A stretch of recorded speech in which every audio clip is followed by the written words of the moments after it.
हमारी आज की कहानी है एक छोटे से परिवार की जो 1991 स्लेन्सविल में रहने गया था। ये कहानी बहुत ही interesting cabin in the woods type की है और ये वीडियो के एंड तक आपको पता चलेगा कि क्यों आपको सिमेट्री के आसपास भी कभी नहीं रहना चाहिए। अब आपने इंडिया की तंत्र मंत्र की तो बहुत कहानियाँ सुनी होंगी और इसलिए मैं आपके लिए लेकर आई हूँ वेस्टर्न वर्ल्ड की स्ट्रेंज, डार्क और मिस्टीरियस कहानियाँ। तो अगर आपको भी ऐसी रियल और मिस्टीरियस कहानियाँ पसंद है then you are at the right place कि हम आपके लिए लेकर आएंगे एक कहानी हर हफ्ते। तो चलो करते हैं हमारी आज की कहानी शुरू।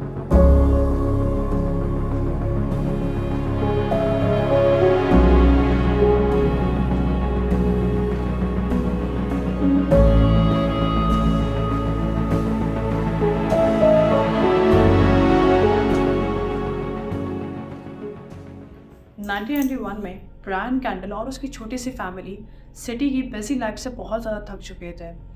ब्रायन पेशे से कारपेंटर था और वो बेल्टीमोर मैरीलैंड में काम करता था। ब्रायन और उसकी वाइफ बेलिंडा दोनों ही वेस्ट वर्जीनिया के गांव से बिलोंग करते थे, तो वो लोगों ने सोचा कि वो वापस अपने ही गांव शिफ्ट हो जाएंगे। अब हालांकि इससे ब्रायन को बेल्टीमोर जाने के लिए बहुत ज़्यादा लंबी कम्यूट करनी पड़ जाती। ब्रायन और बेलिंडा ने अब वेस्ट वर्जीनिया में घर ढूंढना शुरू कर दिया। कुछ 2-3 घर देखने के बाद उन्हें एक बहुत ही प्यारा सा घर पसंद आया जो कि स्लेन्सविल में था।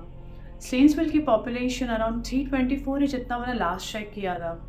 ये घर एक कैबिन जैसा था, एकदम रैंच स्टाइल, एक ही फ्लोर का और जंगलों के बीचों बीच, एकदम लोनली और एकदम अकेला।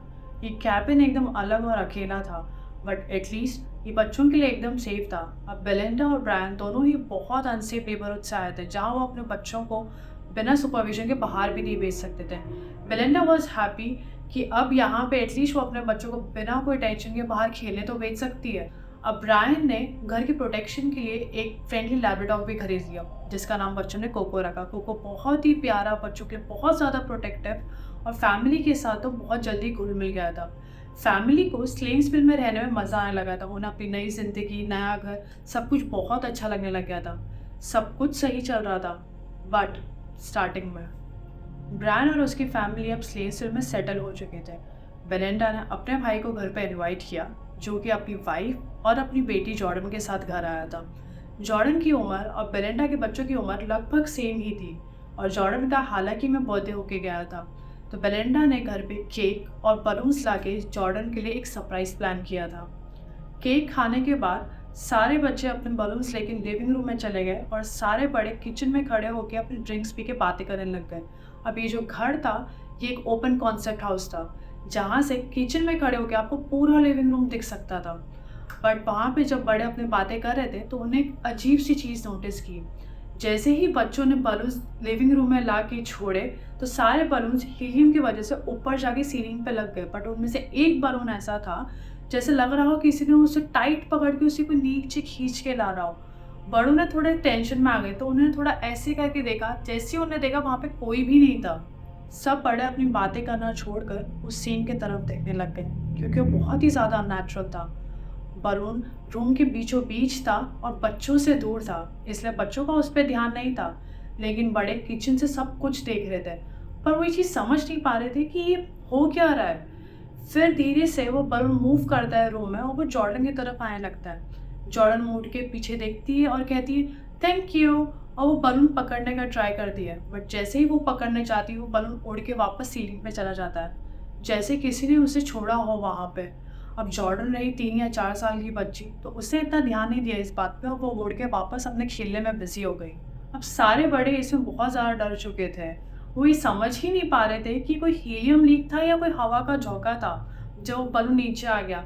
बट जैसे ही बलून वापस ऊपर गया जैसे कोई उसे छोड़ रहा हो, वो ये चीज़ नहीं समझ पाए। सारे बड़े लिविंग रूम में आ गए और उन्होंने ये पूरा सिचुएशन रिप्रोड्यूस करने का ट्राई किया बट जब वो फेल हुए तो उन्हें ऐसा लगा मे बी वही ज़्यादा ओवर थिंक करे सिचुएशन को लेके। सारे बड़े जॉर्डन के पास आते हैं और उससे पूछते हैं जॉर्डन तुम अभी किसी से बात कर रही थी।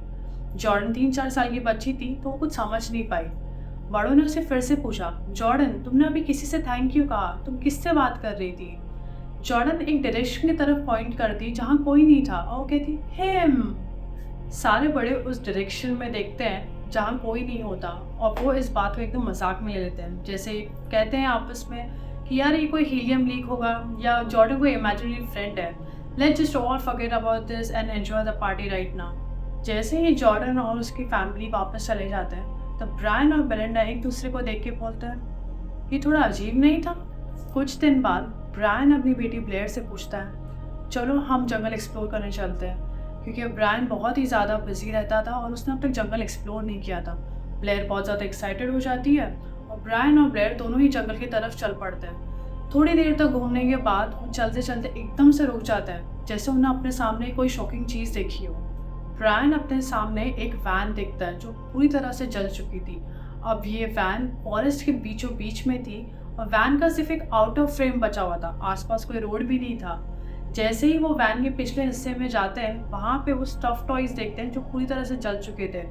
एक स्प्रिंग था जो कि शायद मैट्रेस का था और वो भी आग में जल चुका था। ये सब देख के ब्रायन को बहुत ही ज़्यादा घबराहट फील हुई और ब्रायन वहाँ से तुरंत ब्लेयर को लेकर निकल गया था।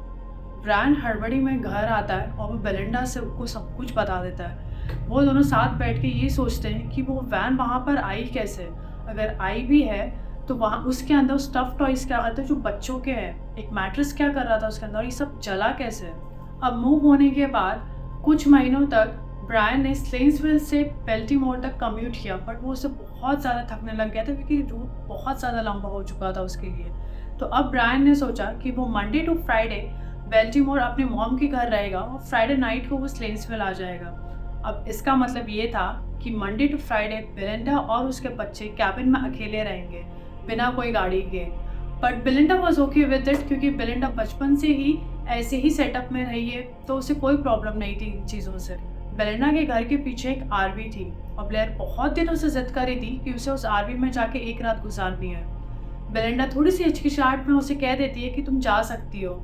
ये बेलिंडा भी समझती है कि बच्चे पूरा दिन घर में नहीं रह सकते और बेलिंडा के लिए एक अच्छा मौका भी था कि वो ब्लेयर को खुश कर सके। बट बेलिंडा ब्लेयर से कहती है कि तुम जैसे ही आरवी में घुसोगी तुम दरवाज़ा लॉक करोगी और कोको भी तुम्हारे साथ जा रहा है। ब्लेयर को इससे कोई प्रॉब्लम नहीं थी, इसलिए वो कोको को और अपने हाथ में एक लालटेन लेके वो आरवी में चली जाती है। शुरुआत में बेलिंडा भी उसके साथ जाती है, उसे वहाँ पे सुला के गुड नाइट किसेस दे के वो वापस अपने घर आ जाती है। आरवी के अंदर एक पुल आउट बेड था।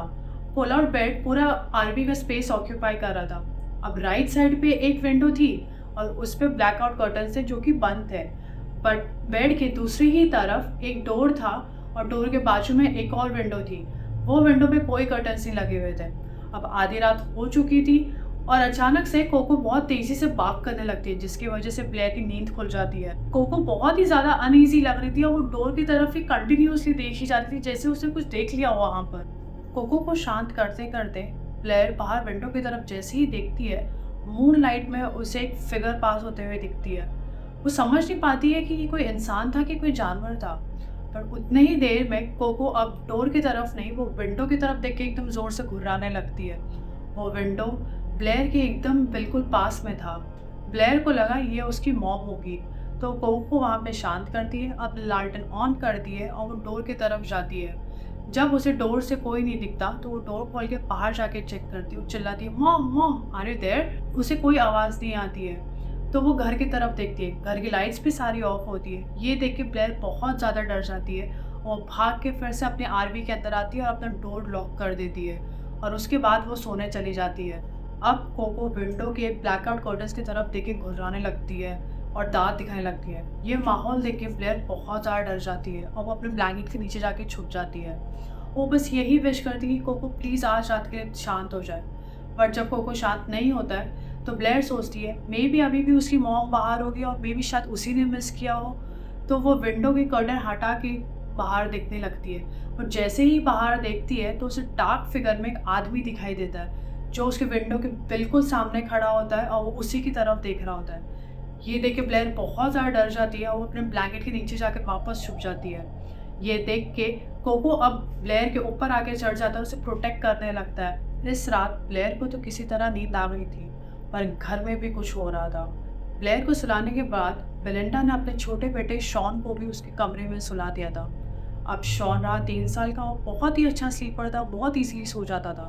बट उस रात शॉन बार बार जग के अपने मॉम के पास आ रहा था। जब ये बात तीसरी या चौथी बार हुई तो बेलिंडा ने उससे पूछा कि क्या हुआ, तुम क्यों इतना डर रहे हो, क्यों बार बार आ रहे हो।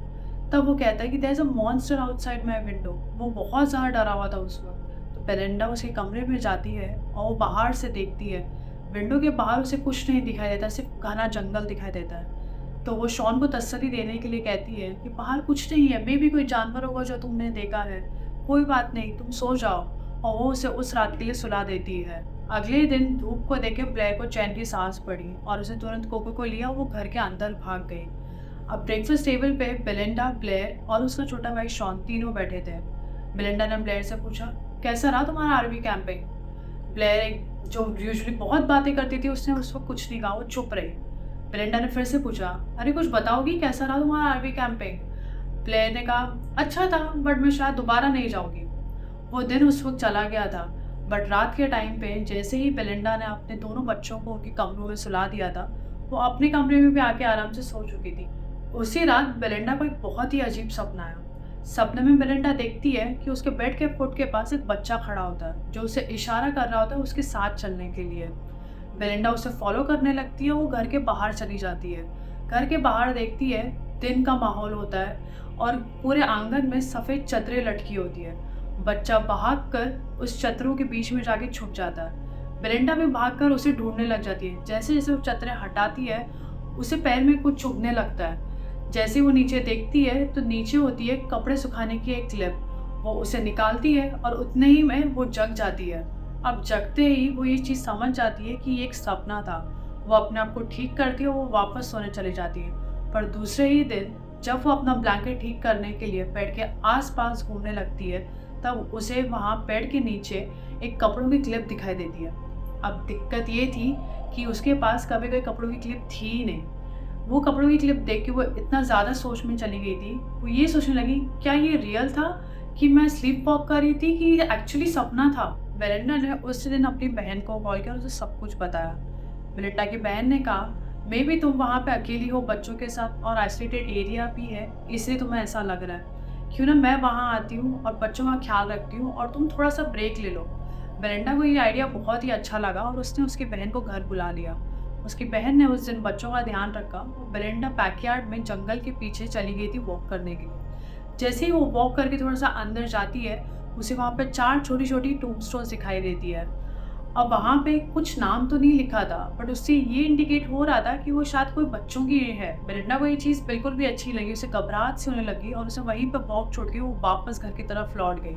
कुछ दिनों बाद ब्लेयर अपने कमरे में सो रही होती है, जब वो अचानक से उठ जाती है, ये देख के कि उसकी बेड के ऊपर की विंडो खुली होती है। अब यहाँ पे ब्लेयर डर जाती है, खास करके जब उसके साथ ऑलरेडी एक आर्मी का इंसिडेंट हो चुका था। ब्लेयर उठती है अपना विंडो बंद करने के लिए, पर उसी वक्त वो देखती है कि फॉरेस्ट के किनारे पे उसे वही सेम आदमी दिखाई देता है और वो उसकी तरफ चलता हुआ आ रहा होता है। ब्लेयर कुछ प्रोसेस कर पाती उससे पहले ही वो आदमी उसकी तरफ भागना शुरू कर देता है। ब्लेयर तुरंत ही अपनी खिड़की बंद करके अपने ब्लैंकेट के नीचे चली जाती है डर के मारे। ब्लेयर जैसे ही डर के मारे अपने ब्लैंकेट में छुप जाती है, तो उसी तरफ कोको का फिर से बाग करना शुरू हो जाता है। उसकी बाकिंग से इस वक्त बेलिंडा जग जाती है। बेलिंडा जैसे ही अपने कमरे से बाहर आती है, वो देखती है कि कोको विंडो के बाहर देख के चिल्ला रही है, बट जैसे ही वो बाहर देखती है, बाहर कोई नहीं होता। इसी बहाने बेलिंडा अपने दोनों बच्चों पे भी चेक करने चली जाती है। शॉन अपने कमरे में आराम से सो रहा होता है, बट जैसे ही वो ब्लेयर के कमरे में जाती है, ब्लेयर डरी हुई होती है बहुत ज़्यादा अपने ब्लैंकेट के अंदर। वो ब्लेयर को उठा के पूछती है, क्या हुआ है तुम्हें, क्या हो गया? तो वहाँ पे ब्लेयर उसे कहती है कि उसने विंडो के बाहर एक आदमी को देखा जो घर की तरफ दौड़ के आ रहा था। बेलिंडा ने उसे शांत किया उस वक्त और उससे कहा, मे बी तुमने कोई जानवर देखा होगा दौड़ते हुए, और इसे शांत करके उसी वक्त वहाँ पे सुला दिया। अब बेलिंडा अपने कमरे में आके सो जाती है। रात के बीच में उसे अपने सर पे टैप टैप करने का एहसास होता है। बेलिंडा को लगता है मे बी उसे कोई बच्चा है और बिना आंखें खोले कहती है, प्लीज़ डरो मत और जाके सो जाओ। थोड़े टाइम बाद फिर से उसे अपने सर पे टैप टैप करने का एहसास होता है। इस बार बेलिंडा जग जाती है और वो देखती है वहाँ पे कोई नहीं होता, बट कोको उसके बेड पे बैठ के फिर से ग्राउल कर रहा होता है। बेलिंडा ये देख के बहुत ज़्यादा डर जाती है। वो घर की पूरी लाइट्स ऑन करती है, पूरा घर चेक करती है, अपने दोनों बच्चों को भी चेक करती है, सब सो रहे होते हैं। पर उसे एक चीज़ बहुत ज़्यादा खा रही होती है अंदर से कि पहले कब्रिस्तान उसको दिख रहा है, फिर उसके बाद उसको वही सपने की कपड़ों की क्लिप उसे अपने पैर पे वापस दिख रही है। ये सब देख के वो बहुत ज़्यादा परेशान हो जाते हैं। वो उसे पहली बार ऐसा लगता है कि घर में कुछ तो हॉन्टेड हो रहा है। अगले दिन बेलिंडा अपनी मॉम को कॉल करती है और उनसे उनकी कार ड्रॉप करने के लिए कहती है, क्योंकि उसे ग्रॉसरी शॉपिंग के लिए जाना था। बेलिंडा की मॉम आती है, अपनी कार ड्रॉप करती है और वो चली जाती है। बेलिंडा अपने बच्चों के साथ कार लेके मार्केट की तरफ चली जाती है और बीच में ही वो गैस स्टेशन पे रुकती है। अब गैस स्टेशन पे उसे एक लोकल रेसिडेंट मिलती है। बातों बातों में वो रेसिडेंट उससे पूछती है कि आप कहाँ रहते हो स्लेट्सविल में, और आप कब मूव हुए थे यहाँ पर। बेलिंडा उससे कहती है कि हम ये वाले कैबिन में मूव हुए और हम रिसेंटली मूव हुए। रेसिडेंट थोड़ा शॉक में चली जाती है। वो पूछती है, क्या आपको उस घर की कहानी भी पता है? बेलिंडा पूछती है कि क्या कहानी और कौन सी कहानी। वो रेसिडेंट उसे बताती है कि उस घर में पहले एक फैमिली रहा करती थी और उस घर में आग लग चुकी थी जब वो फैमिली उसी घर में सो रही थी। घर की तरफ वापस ड्राइव करते हुए बेलिंडा को एक चीज़ का सुकून हो गया था। वो सोच रही थी कि अगर मेरा घर हॉन्टेड है भी, अगर मेरे घर पे स्पिरिट्स है भी, तो वो अच्छी स्पिरिट्स है, वो हमें कोई हार्म तो नहीं करना चाहती। घर पहुंचते ही बेलिंडा देखती है कि कोको अपनी केज में नहीं है। अब कोको के केज का डोर इतना टाइट था कि कोको खुद से तो खोल नहीं सकती थी। तो ऑब्वियस सी बात यही थी कि कोई पहाड़ से आया जिसने उसका केज खोला और उसे अपने साथ ले गया। दुख की बात ये थी फैमिली के लिए कि कोको उस दिन के बाद से कभी उन्हें दिखी ही नहीं। कोको उनके लिए सिर्फ एक डॉग ही नहीं था, वो उनकी फैमिली का मेंबर था, वो उनके प्रोटेक्शन का हिस्सा था और ये उनके लिए बहुत बड़ी बात थी। कुछ दिन गुजर जाते हैं और बेलिंडा अपने घर पे बैठ के टीवी देख रही होती है और ब्रायन काम से वापस आया होता है। बेलिंडा टीवी बंद करके सोने चली जाती है और उसे फिर से वही सपना दिखता है जिसमें वो बच्चा उसे घर के बाहर बुलाता है और वो उसके साथ हाइड एंड सीक खेलने लग जाता है वही चद्दरों के बीच में। बेलिंडा चद्दरें हटा हटा के बच्चे को ढूंढने लगती है और वो देखती है कि बच्चा एक कॉर्नर पे खड़ा होकर एकदम से घबराया हुआ और डरा हुआ है। पर बच्चे के पास से एक डार्क फिगर गुजरती है। डार्क फिगर का फेस एकदम ब्लैंक और वो दौड़ते हुए बेलिंडा की तरफ आती है। बेलिंडा उसे देख के एकदम से घबरा जाती है और वो नीचे गिर जाती है। जैसे ही वो अपने सपने में नीचे गिरती है, रियल लाइफ में वो जग जाती है। कुछ देर बाद शॉन के कमरे से बहुत ज़ोर से आवाज़ आने लगती है। ये सुन के ब्रायन और बेलिंडा दोनों ही उठ जाते हैं और वो शॉन के कमरे में भागते हैं। वो देखते हैं कि शॉन ज़मीन पर पड़ा हुआ है और उसका एक हाथ टूटा हुआ है। शॉन चिल्लाते हुए रोते हुए कहता है, वो मॉन्स्टर उस विंडो से अंदर आया और उसने मुझे गिराया। बेलिंडा और ब्रायन इस बात पे इतना ध्यान नहीं देते और वो उसे तुरंत उठा के हॉस्पिटल लेके भागते हैं। जिस दिन शॉन को हॉस्पिटल में एडमिट किया था वो संडे नाइट था, जिसका मतलब ये कि दूसरे दिन मंडे था और ब्रायन को अपने काम पे जाना था। ब्रायन कार लेके अपने बेल्टीमोर चला जाता है और बेलिंडा के पास कोई कार नहीं थी, तो उसने अपने मॉम को कॉल किया, उनसे कार वापस से बॉरो की और 2 दिन बाद शॉन का डिस्चार्ज था। बेलिंडा ब्लेयर को लेके निकल जाती है और जैसे ही वो लोग हॉस्पिटल से वापस आते हैं शॉन को लेके, उनकी कार बीच में ही ख़राब हो जाती है। बेलिंडा वहाँ पे रोड के बीचों बीच क्यूरियस खड़ी है, क्योंकि ना वहाँ पे ब्रायन था उसकी हेल्प के लिए, ना उसकी मॉम थी वहाँ पे हेल्प के लिए। वो वेट करती रहती है वहाँ पर। उसी वक्त वहाँ से कार गुजर रही होती है, उस पर एक ओल्ड लेडी बैठी होती है जो वहाँ की लोकल रेसिडेंट ही थी। उसने बेलिंडा को ऑफ़र किया कि अगर वो उसे घर पे छोड़ सके तो। बेलिंडा ने कहा ज़रूर और वो उसकी कार में बैठ जाती है। कार में बैठते से ही बेलिंडा उसे उसके घर के जैसे ही एड्रेस बताती है, तो वो लेडी बेलिंडा से पूछती है, क्या आपको अभी घर की स्टोरी पता है? बेलिंडा बोलती है, हाँ मुझे पता है उस घर में क्या हादसे हुए थे फायर की वजह से। बोलती नहीं, वो फायर वाला हादसा नहीं। क्या आपको पता है उससे पहले एक ऑक्यूपेंट रहता था जो बैटमैन के नाम से जाना जाता था, वो बच्चों को बहुत हार्म करता था। अब उसके खिलाफ कोई प्रूफ था नहीं, तो यहाँ के लोकल रेजिडेंट्स ने सोचा कि वो जस्टिस अपने हाथ में ही लेंगे। अब इन्होंने एक प्लान बनाया था कि वो उसे हंटिंग के लिए जंगल में ले जाएंगे। उसे एक वैन में रख के वो वैन ही पूरी चला दी। अब उस दिन के बाद से उस आदमी की कोई खबर नहीं थी।